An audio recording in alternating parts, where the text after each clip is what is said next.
미국의 디트로이트라고 하는 자동차 공업 도시가 있습니다. 그러니까 디트로이트 안에는 자동차 회사들이 많이 모여 있습니다. 거기서 일하는 한 자동차 정비공이 출근을 하는데 차가 쓴 거예요. 그래서 이 정비공이 차가 쓴 그 차의 본네트를 열고 이제 이렇게 고치려고 이제 해보는데 이게 잘 되지를 않는 거예요.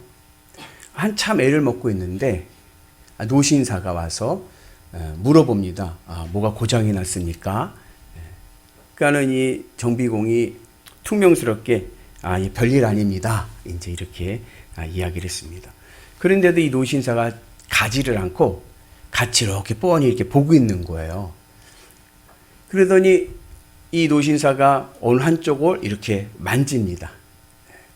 만지는데 정비공은 불쾌하죠. 자기 차인데.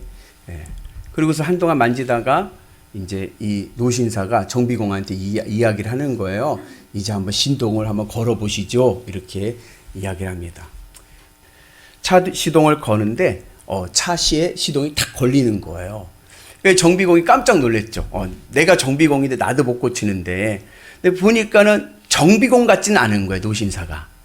그래서 궁금한 마음도 있고 그래서 물어봤어요. 뭐 하시는 분이십니까? 그랬어요. 그랬더니 노신사가 지갑에서 명함을 꺼내주면서 하는 말이 제가 이 차를 만든 사람입니다. 헨리 포드인 거예요. 여러분, 망가지고 다치고 상한 내 인생 누가 고쳐줍니까? 누가 네 망가진 인생을 고쳐줄 수 있습니까? 이건 하나님밖에 없는 나를 만드신 하나님. 그 하나님이 오늘 우리 가운데 오셨습니다. 성자 하나님 그분의 이름은 예수 그리스도. 내 망가진 내 인생을 고쳐주시기 위해서 성자 하나님 예수님께서 내 삶 가운데 임하시게 된 줄로 믿습니다. 그래서 이 예수님이 이 땅에 오심은요, 인류 역사상 가장 획기적이고 충격적인 사건인 거예요. 그래서 인류 역사의 구분을 무엇으로 나눕니까? 주전, 주후로 나누잖아요. 주전을 영어로 뭐라고 그래요? BC, Before Christ. 그리스도 오시기 전. 지금 우리는 어디 살고 있습니까? 우리는 AD, 아노 도미니, 라틴어인데 주님의 해요. 우리 올해가 몇 해예요? 2024년. 무엇으로부터? 주님이 이 땅에 오심으로부터 2024년이 지난 거예요. 인류 역사의 기준점이 예수님이 되었습니다. 이 세상의 역사는 주님 오시기 이전과 주님 오신 이후로 나누어집니다. 우리의 인생도 마찬가지인 거예요. 우리의 인생도 내가 주님을 만나기 이전의 BC 인생과 내가 주님을 만난 이후에 AD 인생으로 구분이 됩니다. 사도 바울이 사울이었을 때 그는 예수 믿는 자들을 핍박하는 박해자였습니다. 그런데 그러던 그가 예수님을 믿고 그는 하나님의 말씀과 복음을 전하는 하나님의 사람이 되었습니다. BC 사울의 인생이 AD 바울의 인생이 되었습니다. 오늘 우리에게도 그러한 은혜가 있기를 주님의 이름으로 축복합니다. 그래서 사도 바울이 말씀하기를 우리 같이 말씀 봅니다. 그런즉 누구든지 그리스도 안에 있으면 새로운 피조물이라. 이전 것은 지나갔으니 보라 새 것이 되었도다. 내 인생이 망가지고 다치고 상했던 내 인생이 예수님으로 만남을 통하여서 내가 새로운 피조물로 거듭날 줄로 믿습니다. 망가진 내 인생 누가 고쳐드려요? 예수 그리스도가 내 삶을, 내 인생을 고치고 건강하게 하실 줄로 믿습니다. 그래서 고장난 내 인생은 돈이 고치는 게 아니에요. 자꾸 우리는 돈으로 내 인생을 고치려고 그래요. 돈이 내 인생을 고치는 게 아니라 예수님이 내 인생을 고쳐주십니다. 그래서 우리가 예수님을 믿고 우리가 주님의 은 안에서 새로운 인생을 살아야 되는데 세상 사람들은 예수님에 대해서 무심합니다. 예수님이 이 땅에 오신 것에 대해서 무관심합니다. 왜냐하면 예수님이 누구인지 모르기 때문에 그런 거예요. 우리 같이 말씀 봅니다. 그가 세상에 계셨으며 세상은 그로 말미암아 지은 바 되었으되 세상이 그를 알지 못하였고, 세상 사람들이 예수님을 영접하지 않고 예수님을 받아들이지 않는 이유는 예수님을 모르기 때문에 그런 거예요. 모르면 어떻게 돼요?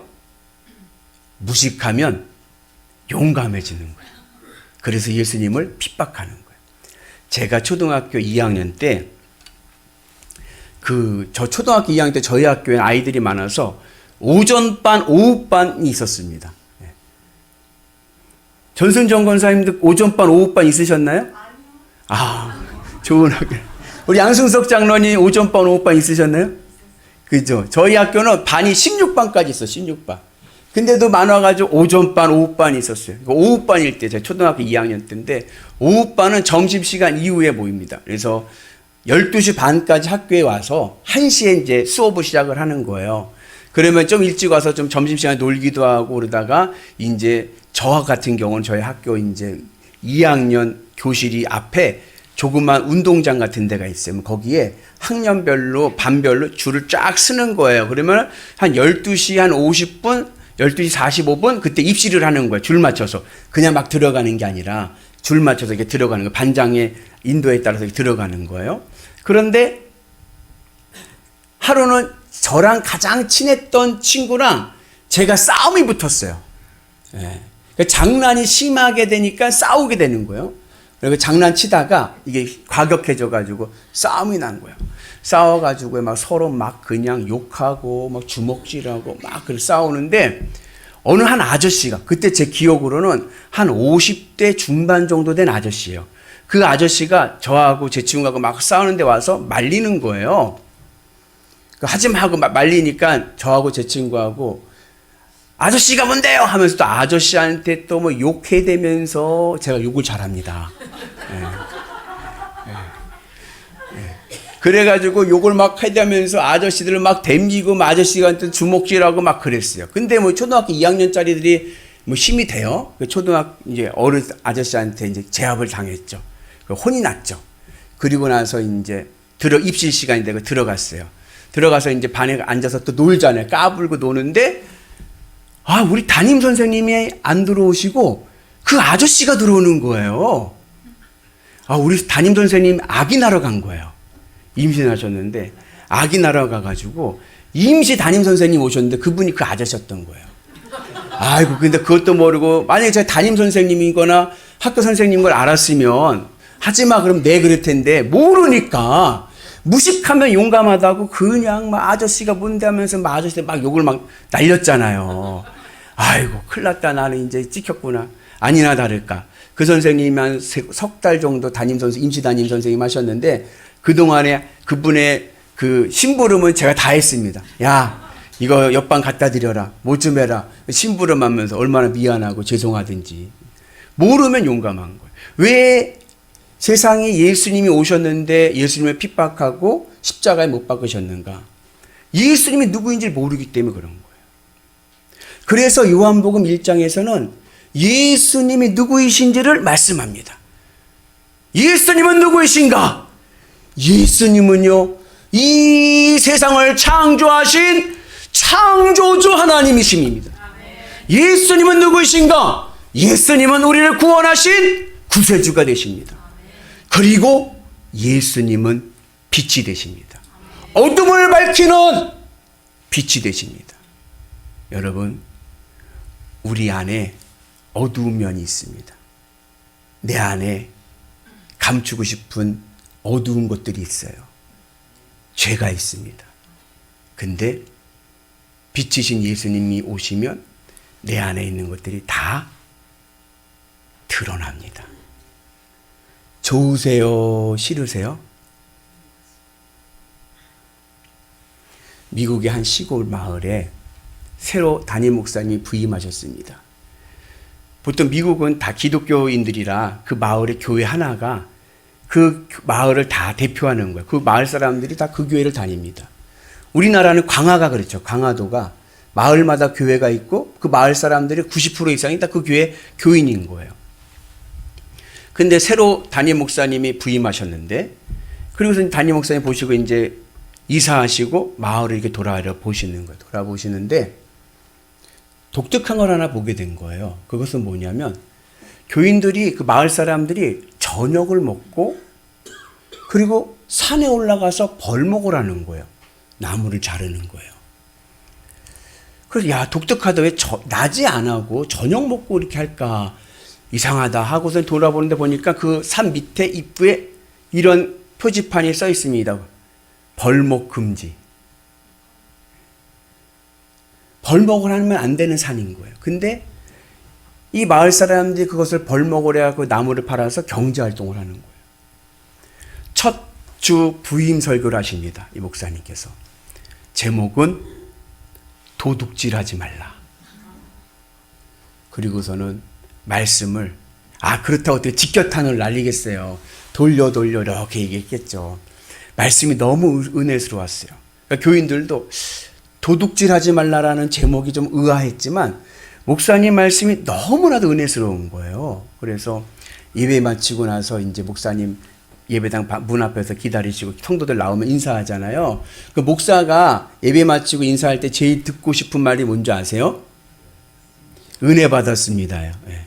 그 여러분들도 저 나올 때 은혜 받았습니다. 수고하셨습니다 하지 마시고 은혜 받았습니다. 네. 근데 교인들 나오면 다 말씀하는 거. 목사 은혜 받았습니다. 목사님 너무 말씀 은혜스러워요. 은혜 받았습니다. 그러는 거예요. 그러니까 목사님 마음에 어떤 생각이 드냐? 교인들이 다 은혜 받았으니까 이제는 저녁 먹고 벌목 안 하겠지 생각을 했어요. 근데 그 주간 또 가만히 이렇게 보니까는 교인들이 또 저녁 먹고 또 가서 또 벌목을 또 이렇게 하는 거예요.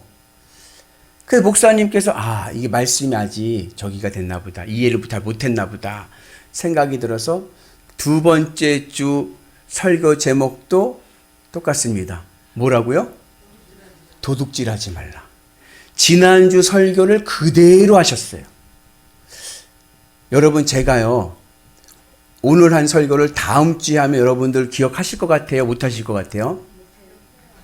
네, 이게 문만 이상하게 설교 말씀을 들을 때는 아멘인데 나가면은 다 잊어버리잖아요. 교인들이 가만히 듣는데 이게 어디서 들은 말씀 같기도 하고 아니 지난주에 들은 것 같기도 하고 아닌데 아리까리 하니까 이게 애매한 거예요. 근데 말씀은 또 은혜스러워. 그래가지고 또 두 번째 주 말씀 마치고 나오면서 교인들이 목사님한테 또 인사합니다. 목사님 은혜 많이 받았습니다. 이번에 많이 받았다고 하니까 목사님께서 그러면 이제는 벌목하지 않겠지. 그렇게 기대를 했어요. 그런데요.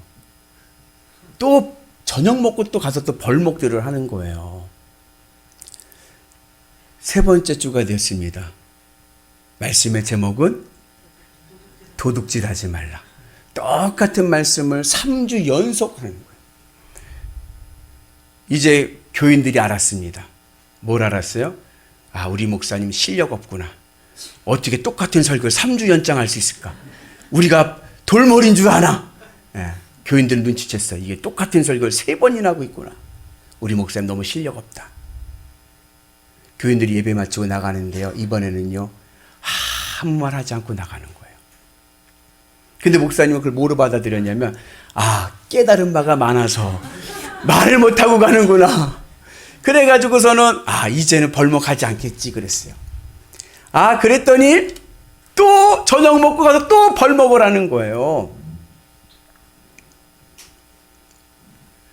넷째 주가 되었습니다. 설교 제목이 바뀌었어요. 밤마다 산에 올라가 벌목하지 말라. 그리고선 설교를 하신 거예요. 예배가 마쳤습니다. 목사님께서 교인들과 인사하려고 밖에서 기다리고 있는데 아무도 안 나오는 거예요. 목사님은 이제야 우리 교인들이 깨닫고 회개 기도하는구나. 그리고서는 회개하는 줄 알고 기쁜 마음에 기다리고 있었어요. 얼마 시간이 지나서 예배당 문이 열리더니 교회 대표가 왔습니다. 그러면서 하는 말이, 목사님 우리 교회에서 목회하실 수 없습니다. 오늘 우리 교인들이 결의했습니다. 목사님은 해임입니다. 왜요? 내 어두운 면을 너무 밝히 드러냈거든요. 우리가 예수님을 믿는데 예수님을 거부하는 이유 중에 하나가 뭐냐면 나의 어두운 것이 드러나는 것이 두려운 거예요. 내 커튼 뒤의 일은 몰라야 되는데 주님의 빛이 임하면 그것까지 다 드러나게 되니까 그게 두려운 거예요. 그래서 예수님을 미워하고 핍박하고 죽였습니다.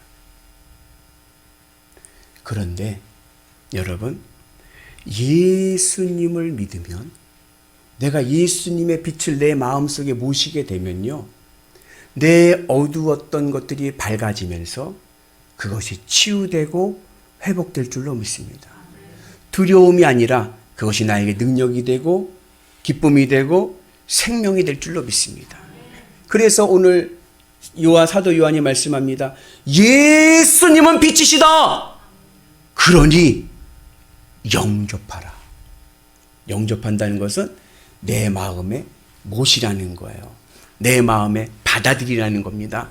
내 마음을 예수님으로 채워서 예수님으로 기뻐하며 예수님으로 감사하며 살아가는 은혜가 있기를 주님의 이름으로 축복합니다. 그렇게 살아갈 때에 예수님을 영접하는 자에게 주시는 복이 있습니다. 그것이 바로 오늘 요절 말씀인데 우리 같이 봅니다. 영접하는 자, 곧 그 이름을 믿는 자에게는 하나님의 자녀가 되는 권세를 주셨으니. 예수님을 영접하는 자마다 무슨 권세를 주셨어요? 하나님의 자녀가 되는 권세를 주셨습니다.